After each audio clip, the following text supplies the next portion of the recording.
Hello there, it's Jay here from Jay's Vintage Junk, and today I just thought I'd do a quick video just showing how I create the floppy disks that I'm using on that Atari ST that I'm playing about with at the moment. If you've watched my ST video, you know I've created some disk images using Omniflop to work on there, and I've got a few of the games that I initially did. A few of the games worked, a lot of the discs didn't work. Anyway, after I'd done the video, I had another fiddle about and a faff about, and I actually got, after I'd redone them, I actually got all the games that I'd initially wrote to disc. After I rewrote them, I actually got them all to play. So I thought I'd just do a quick little video just showing basically how I'm doing it, what software I'm using and what have you. You need a couple of things. You need a computer with at least XP on it, that's also got a 3.5-inch floppy drive in it, and a proper 3.5-inch floppy drive, not one of these USB things. It's got to be a proper 3.5-inch floppy drive off a drive controller. I mean, you don't need to go to quite the trouble that I've gone to build my little bridge PC if you're not worried about using 5 1/4-inch discs. If all you're doing is, say, like an Atari ST, then you're fine with just a 3.5-inch disk drive. An old Pentium 4 with a 3.5-inch disk drive and an XP would probably be absolutely ideal for this. And you can get them for virtually nothing. They're basically considered e-waste. Right, so next thing you need is some floppy disks like this. Now, I've had to resort to using high density discs. Basically, everything I've got on a double density disc. The discs now, I've been going through some old Amiga discs that I had that didn't have anything on that I was particularly worried about. You know, they were old game save discs from other people and bits and bats like that. So I gathered together all them discs. I had about 70 discs. All stuff like that. They were either copies of games that I already had a good copy of, or like I said, they were old save games from like Sensible Soccer and stuff like that. And out of the 70 discs, I got about 6 that were actually any good. After I used my old Toshiba T1000 laptop, which got a 3.5-inch 720k drive in it. And first thing I always do with old discs is actually visibly inspect the media before I even attempt to put them in a drive. Don't just go sticking old discs that you've had up in the attic for 20 years in your disk drive, because all you're going to do, if the discs have started to degrade, is you're going to bugger your disk drive up and you're going to end up stripping your disk drive down and cleaning the heads out on it. So the first thing you really need to do, I mean, these haven't been stored like that. I know where these have come from. I got a lot of high density discs off a couple of old customers of mine and an old employer of mine, and these were actually backup discs from the old phone system that we used to have in the office. Every month it was quite an old system, and every month you used to put a 3.5-inch floppy disk in it, and it used to back up things like what numbers it had stored and all the information onto one of these discs, and it went into a drawer. Anyway, when they got a new phone exchange, it didn't have anything like that, and the boss had hundreds of high density discs in a big drawer, and asked me whether I had any use for them. So I know all these discs have been kept in a warm, dry office. You know, they're dated from 1996. I know they was kept in a warm, dry office all the time they were at work. And I've kept them in my office. So, like I said, these haven't been stored in a dodgy attic or a shed or a garage or anything. But many discs that we come across now. But even so, I'll still just do a quick inspection. All I do is just slide the opening open like that, and use a tool that I can just turn the disc media around like that. And literally, all I'm doing is looking to see if there's any of them deposits built up on the disc. And if you see like a little bit of a milky patch on the disc while you're doing this. Basically discard the disc, or at least don't use it in the drive. You might want to keep it, just for people I think sometimes like to keep old floppy disks around even if they don't work, and just mark them up as bad, but you can do the same on the other side. Just like that, just basically just using, I'm just using something that'll just fit in that hole at the back there, just to rotate the media. Well, I just have a really good look, just to make sure, like I said, there's no nasty deposits built up on that disc. And actually, that one's, well, like I said, these have been kept in good condition, so I'm not actually worried about these ones. But if there was some discs, say you bought on eBay or a car boot sale or something, you didn't know the pedigree of them, you didn't know how they've been stored or anything, highly recommend just doing that before you attempt to even just put them in a drive to read them, because like I said, they have started to build up that bit of a fungus that sometimes builds up on discs, especially if they've been stored poorly. All you'll end up doing is buggering up your drive. You'll get all the crud off the disc basically building up on the head on the drive, and you'll have to strip the drive down and clean all the head off. Anyway, right, let's get back onto the subject in question. So we've got high density discs. I say it would be better if we had double density discs, but what we can do, I've got a big pile of little sticky labels here. If we just stick a sticky label over the high density slot. Now a lot of people say you can't do this, the discs won't read, the data will rot. I've done it many times, and I've got discs that I did this to, over 10 years ago, and they still read. So we've blocked up the high density hole, so now the disk drive in the computer now thinks this is double density disk.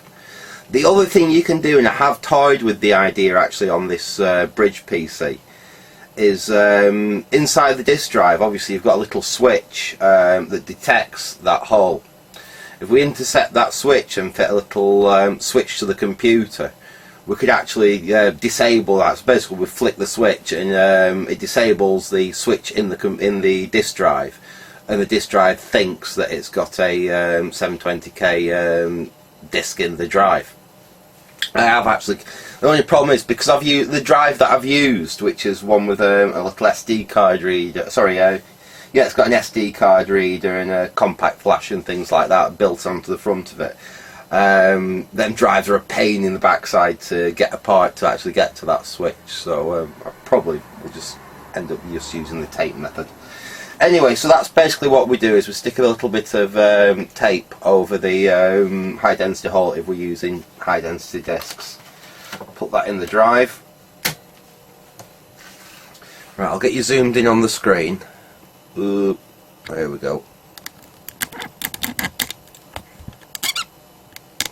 Right, hopefully you can see that alright. We're not terribly lined up, but oops, that's the wrong way. Hopefully you can see my screen good enough there. I can't get the camera straight onto it, but hopefully you can see that. So basically what we've got is we've got a big folder here of Atari ST games in .st files. And if we open one up, you'll see this is Altered Beast. If you hover over it, it'll tell you the size of it. So this one's 800k. Now this is the mistake I made earlier. I thought that all Atari ST discs were just formatted at 720k, and that's how they work. They're not. There's different formats depending on what the image is. I can show you that when we get up to Omniflop, because that's the brilliant thing about Omniflop. It can do all these different sizes of discs for the ST. I found that is the key to getting the disc images to actually work. I've already done Altered Beast, I think, so we won't bother with that one. But let's go back here. Arkanoid Barbarian. Blood Money. Let's try Blood Money. Let's do that one, because that's a game I used to play a lot on the Amiga. It was one of the first Amiga games I got when I got my 500 Plus back in the 90s, back in the early 90s. So I've never played it on the Atari ST, so it would be a nice game to play on the ST and compared with the version I've got for the Amiga. So right, let's get Omniflop up and running. So there is some other software I could do this with, but I've found an issue with it anyway. I've decided I prefer Omniflop. I've used Omniflop since, for quite a few years now for various things, and it's a good piece of software. So we'll get Omniflop running. And what we want to do, you've got various different things, because Omniflop, it'll allow you to read various formats of disk into the PC and create disk images, as well as, like I said, what we're doing, which is reading it from the PC out. And the .st file images, basically, I'm not going to show you where you can get them. Anyone can Google and have a look online, and there's plenty of websites out there that have got the disk images for various Amigas, STs, all sorts out there. But grab them while you can, because the people are getting a bit picky about this old software. Some of the original owners, the original copyright holders of this software are starting to get, shall we say, a little bit arsey about the whole emulation scene. I mean, we're not doing emulation, we're running it on the original hardware, but even so, I've seen a lot of software that you used to be able to freely just get the images of is not available anymore. Especially for the PC, early PC games and things like that, it's getting a bit trickier to get some of the stuff you could used to be able to get a few years ago really easily. But I mean, it's still available now. I managed to download, I think 70 odd games the other night for the ST, no problem. There's loads of programs, software, music files, demos, mods, you name it, you can get it to play on these old things. Anyway, so you get your .st files from wherever you've got them from. Get them over onto your Windows XP machine. I mean, Windows XP, this will run, I think, on Windows 10. I don't know whether you're going to have any issues with actually finding a computer that's going to take a 3.5-inch floppy drive and run Windows 10. But that's why I'm quite happy with this little setup I've got here. Anyway, we're into Omniflop here, and obviously you've got various different options. We've got read disk, write a disk, format a disk. You've got diagnostics, which will tell you what your drives are. But this is what we're going to use, which is format write initialize disk. So basically it does the format for the disk and then it writes the data to the disk. So what we're going to do, we'll click on next, and this computer setup, the 3.5-inch drive is drive B there. Click next again. And this gives us all the different, floppy file formats that Omniflop can actually support for all different computers. As you can see, we've got TRS-DOS, we've got Atari 8-bit, like 40-track discs, 5.25, TI-99 stuff, Tandy TRS-80 Model 1 stuff, Osborne stuff, Acorn stuff, Sinclair Spectrum stuff, you name it, it's on here. What we can do, if we go up to the top, and it just gives you an idea, this just shows you all the different systems that Omniflop can handle. And it's not just computers as well, it's like discs for Korg synthesizers and things like that are on here. You name it, it can pretty much, apart from Amiga stuff and Apple stuff, I think they're the only two formats it really can't do. Because of the way that Apple and Amiga actually write onto the disk, it's a completely different system. I think it might be able to do Apple II stuff, I'm not sure. I know it can't do Mac disks and it can't do Amiga disks. I think it can do some Apple stuff, let's have a look. Oh, it can do Apple Macintosh, by the look of it. I didn't think it could. But anyway, we're interested in the Atari stuff, so we've got a big long list of all the different disk formats that the Atari ST and the Atari 8-bits use. Well, in fact, it's only the top one there is Atari 8-bit. Everything down here is Atari ST. See, I didn't realise that the Atari, there's this Atari Power Up Plus where it can format to 913K. We've got 800K, we've got the 720s, 810K, 820K. Oops. So there's a lot of different file formats, disk formats there for the Atari, and when you basically need to find the one that's going to match the piece of software that we're going to use. Now, what did we say we was going to write for this? We said we was going to write Blood Money, didn't we? So if we hold over Blood Money, you can see there it tells it's a 720k image. That's the size that it actually takes up on the disk. So if we go back to the Omniflop, and we look down here, we've got 3.5 inch Atari ST, double-sided, double density 720k. So we click on that, click next, and then we need to actually put an image in there. Now the last one I was doing was Barbarian, so we need to get off that. So we click Browse, go up down to Atari ST, here we are. We'll click on Blood Money, select the file, click Open, click Finish, and it says this is the double density format, use a double density disk. Well, we haven't got any, so we're tricking it into using a high density disk. If it was just to put a high density disk in without the tape over it, the software would tell you you've put a high density disk and it's not going to work, and it would refuse to actually do the file transfer. So click OK. I think you can probably hear the disk clicking away. I'll let this actually run so you can see how long it takes to actually create one of these disks. And then we'll take it through into the other room where I've still got that Atari set up. We'll just literally we'll shove this disk in and we'll see whether it's going to boot.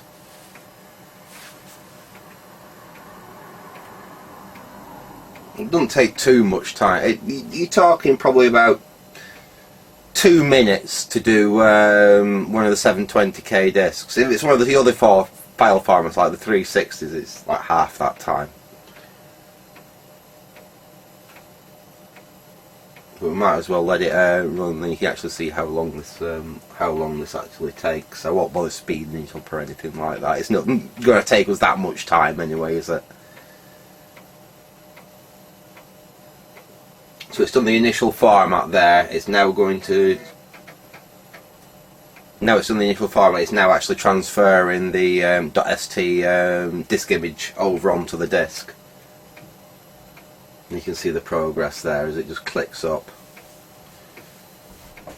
Obviously, the bigger the disk, the actual file on the disk, the longer it's going to take. I mean, some of the CPM disks I've done in the past, they've literally taken a few seconds because there's either like 180k, 100k or something like that on the actual disk. And this doesn't look like it's going to take that much longer. We're already up to what, 400 or 500k and 720k of the file.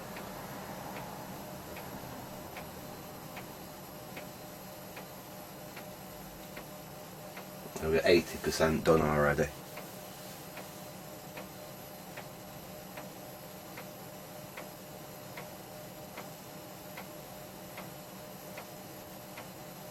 There we go. And it says, do you want to repeat the operation? If you want to say you was making multiple copies of a disk, you just hit yes, and you'll just do the same image again. Click no, and it brings you straight back to here. Like I said, you can go through, do another one. Shall we do one more? Let's do one more quickly. Just we'll do one of the smaller file formats, I think. We'll take that out. So that's got Blood Money on it. Let me just write on the disk what's on the actual disk, or I'll forget.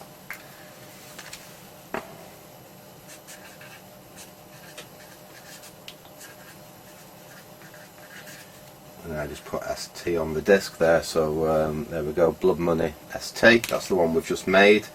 Let's do one more really quickly. We'll do one of the like the 360k games. There's quite a lot which are small, because the original Atari ST, when it first come out, only had 3.5 inch single-sided floppy drives.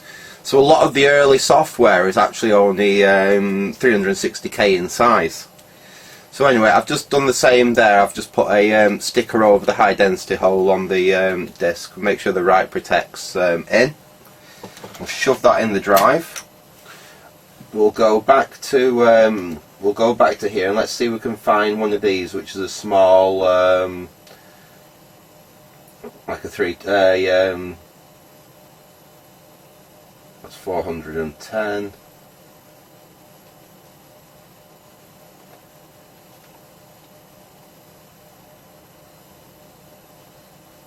So there's some, there we go, Jet Set Willy.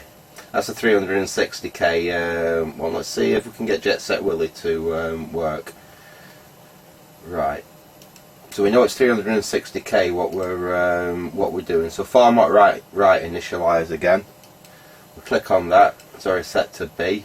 We move up there so it's single-sided 360k. Click next, and then obviously let's browse again.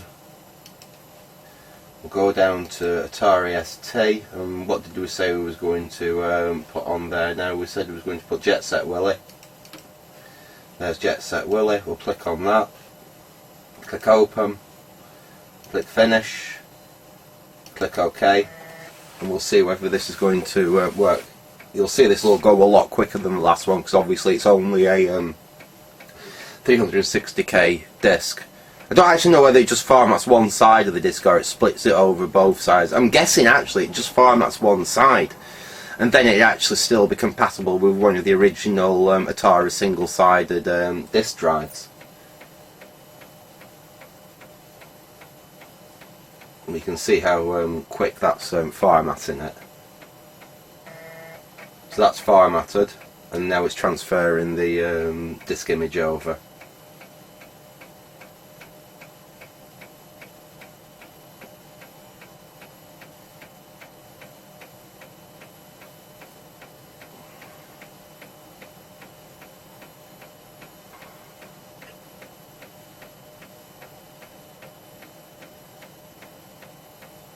You're nearly there now, already 80%. So it literally about half the time it took to do the 720k disc. There, we're done. You want to repeat the operation? No, and we'll shut this down for now. And there we go. That's our that's Jet Set Willy. I'll just write on there, Jet Set Willy.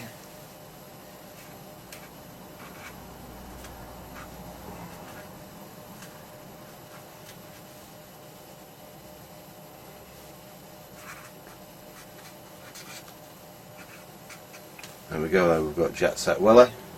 Right, so, and we'll just get over to the ST and we'll see whether these are now going to boot up in the ST, so back in a second. Okay, well we're back with the Atari. And here are the two discs we've just created. We've got the Jet Set Willy and we've got Blood Money. I've got the Atari already booted up, so let's see whether these discs are going to actually work. I'll get you up on the screen so you can actually see what's going on. You don't really need to see the all smashed up computer. I've actually taken the broken top cover off it. So I will be doing a video on rebuilding it into the other nice case that I've got possibly later on this evening if I don't have anything else come up. Anyway, let's stick Jet Set Willy in, and let's see whether this disc's actually going to work. If we go to floppy A, file, open,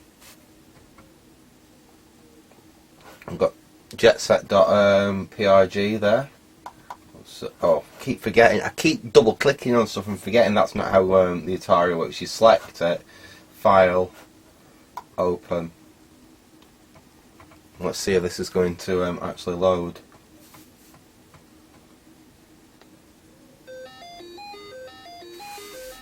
Press enter to start.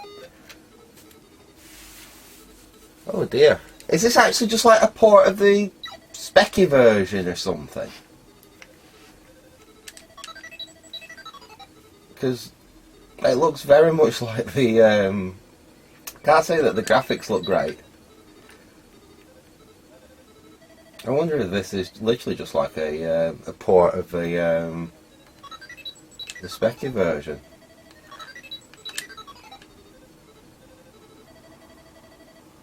I suppose you've got the convenience of it being on a 16-bit system. But yeah, that seems to work, doesn't it? It's never. Oops. I was never very good at Manic Miner or Jet Set Willy. Anyway, let's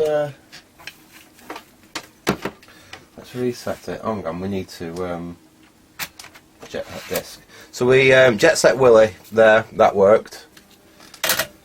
And then we've got the Blood Money that we did before. Now let's see, this might be an auto booting disc, I'm not sure yet, but at least we can see if the disc reads, but that, if we remember, was the 360k disc, and that reads fine. Obviously it's only a very small program being Jet Set Willy, but that works okay. Let's see if this one works, because this was the 720k one, weren't it? So if we go File, Open.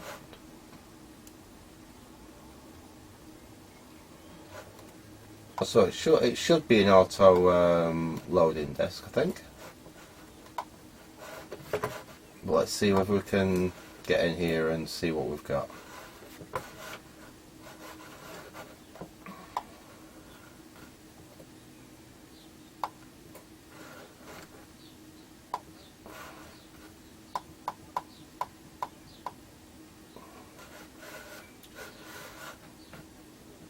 Can you just load it off the desktop? I don't know. Oh, hang on, there we go. That. Open. Let's see if this is going to load. Some of these images mightn't be any good anyway, because they are literally stuff I've just downloaded off the web. It's not as though I've tested them in an emulator. Oh. Rollout. Well, it did promise us well,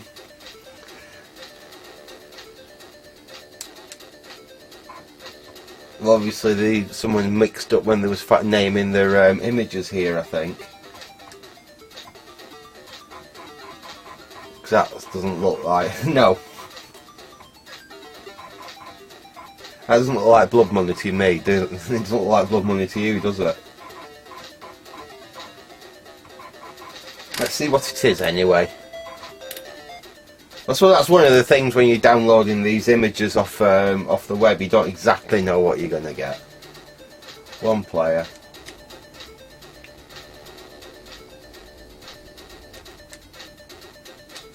No, I just want one player. Sound. Yeah, let's have that. Fire to continue.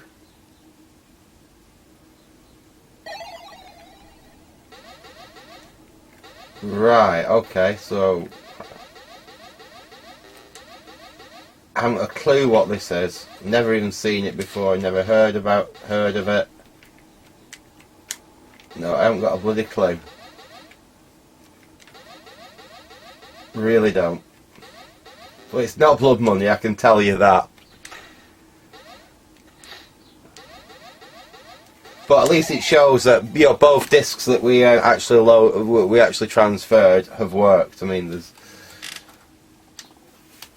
Let's see if we can reboot it. Let's see if it'll boot into that. No. Oh. It doesn't want to seem to. Is that trying to load or what? We just seem to have some little.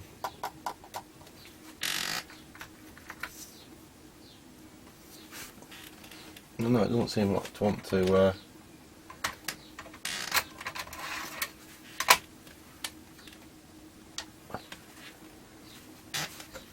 It doesn't seem to want to load.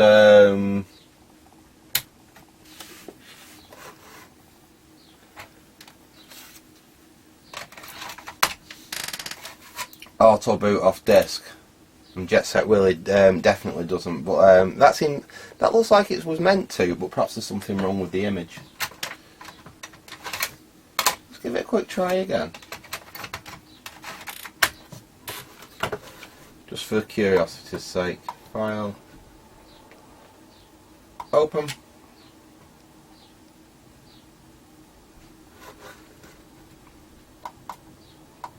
Oh, file. It's going to be really annoying to remember that.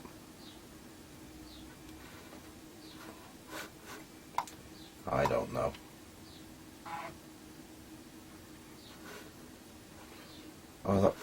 Yeah, I think they must have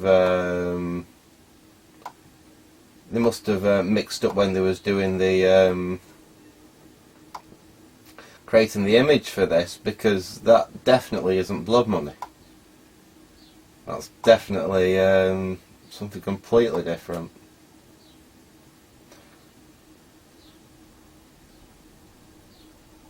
There's other programs here.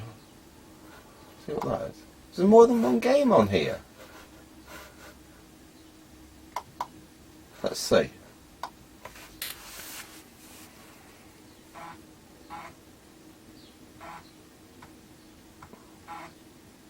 I wonder if it was a disc, like a compilation disc or something like that, that somebody had made together.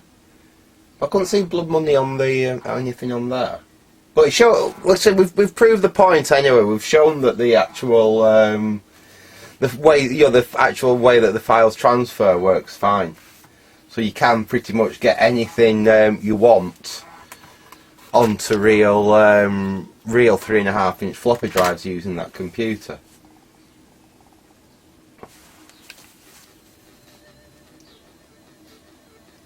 Ah, blood money. So there must be more than one game on that.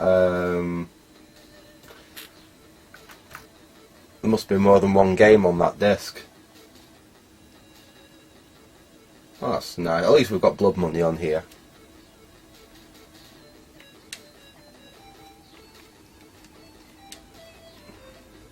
This doesn't look like the blood money that I remember, though.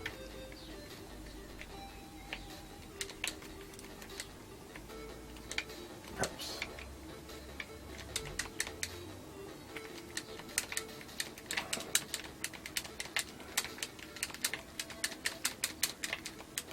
I'm sure blood money was set in space. Perhaps I'm wrong. Perhaps I'm thinking about a different game.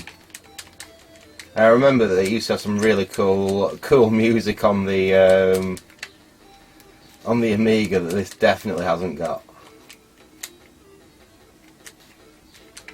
But it works, that's the important thing, it works. Anyway, yeah, like I said, this was more about just showing how I transfer these discs over. So you could completely eliminate all that if you had a floppy drive emulator and you used to put a floppy drive emulator in. But I quite like. I'm fancying, like I said, I've got a 500 which is completely stock. I quite like the idea of having a completely stock ST and still using floppy disks on it. I'm going to leave it there for now anyway, because like I said, this video was just about showing how I actually get the software off the modern PC, well, moderner PC, onto discs for the Atari. So I'm going to leave it there for now. I hope you enjoyed that little video, so thanks for watching and goodbye.